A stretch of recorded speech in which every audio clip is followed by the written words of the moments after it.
Hello, I'm Ken Farr. This is NewsNet, Baton Rouge. Grab yourself a tea or coffee as I go over with you headlines and news from our local area and region. In a 2018 hit-and-run death case of a Zachary firefighter who was also a reserve police officer, Judge Bo Higginbotham recently ordered the defendant's lead attorney be arrested.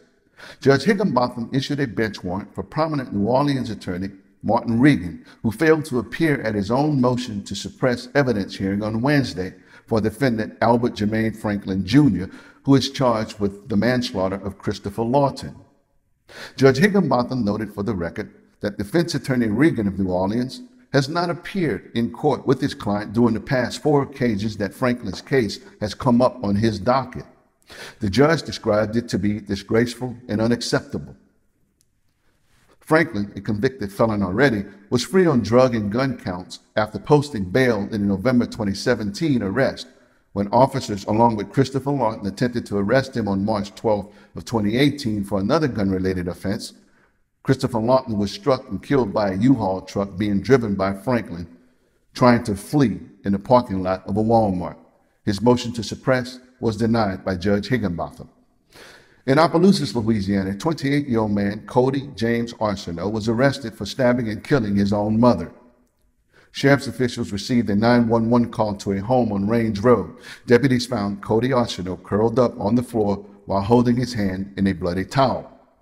He told deputies his mother tried to stab him during an argument, and he ended up stabbing her. Deputies found a large kitchen knife covered in blood and discovered the victim, Miss Vicki Granger's body, on the kitchen floor with multiple stab wounds and lacerations. She was pronounced dead on the scene. Arsenault was charged with second-degree murder.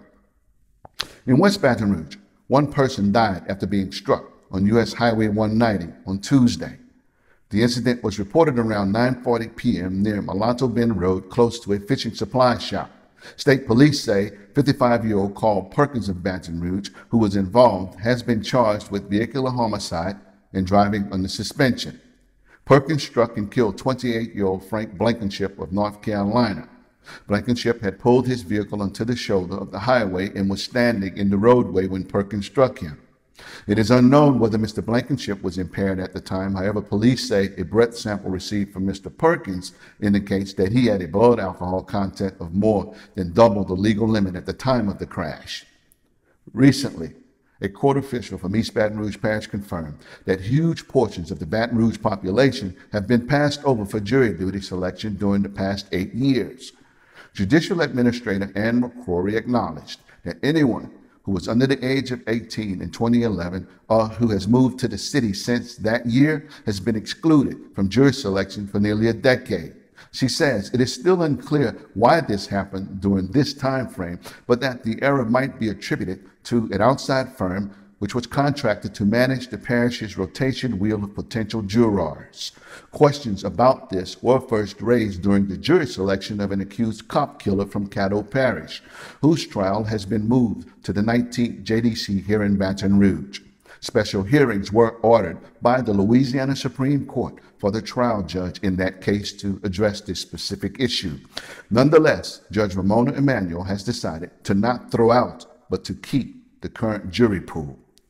Finally, in the news, on Wednesday, Southern University of Baton Rouge announced its own Center for Excellence in Cybersecurity near Washington, D.C. This new center, being launched by Southern University along with X-Corp Solutions, will aim to train and certify professionals in cybersecurity in order to fill jobs around the world and to help fill what is currently a high-demand job market. President of the SU system and Chancellor of the SU Baton Rouge campus, Mr. Ray Belton, says, quote, "This is a game changer for Southern University and an example of how we respond to the demands of our society," close quote. The SU Center of Excellence for Cybersecurity will be located adjacent to the Marine Corps base at Quantico near the FBI Training and Research Academy in Quantico, Virginia, just outside of Washington, D.C. These have been headlines and news from our local area and region. I'm yours truly, Ken Farr. I'll see you next time right here on NewsNet, Baton Rouge. Have a great weekend.